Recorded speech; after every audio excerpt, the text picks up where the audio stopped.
Hey folks, VermiBag tutorials here. Today I want to just show you, I had harvested some castings here about, let's say almost a month ago, well, maybe 3.5 weeks ago, a little over 3 weeks for sure.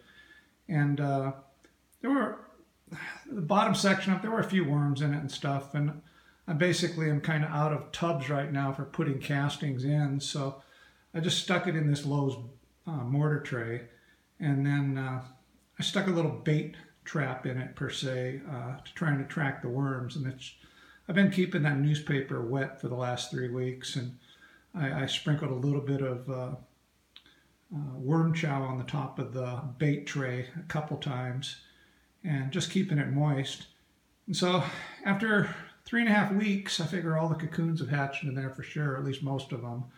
And I just want to take a look and just see how many worms I was able to get inside the bait trays after that amount of time.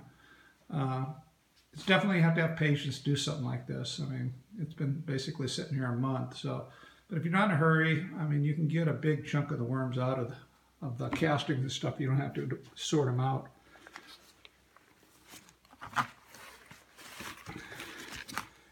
So there's where the bait tray is.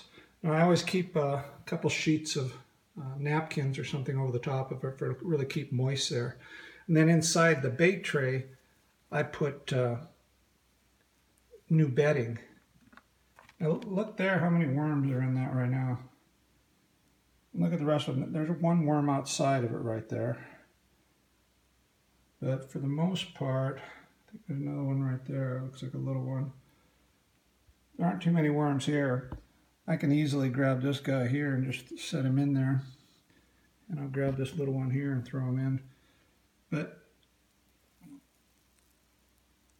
look how well this has worked. I mean, this thing is absolutely loaded with worms. I'm going to pull it out and then just set it over here on this white tray. That way I can pull the whole thing out after I get done dumping it here. Let's take a look underneath. Now there's a few worms there that are right underneath it, so I'm going to just grab a hold of those few.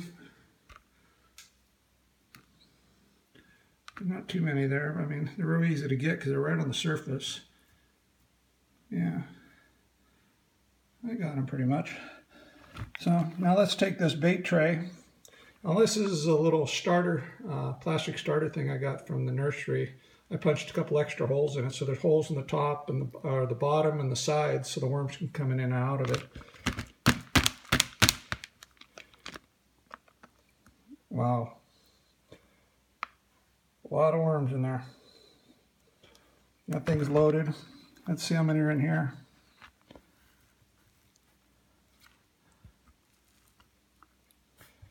So I would say this is a success.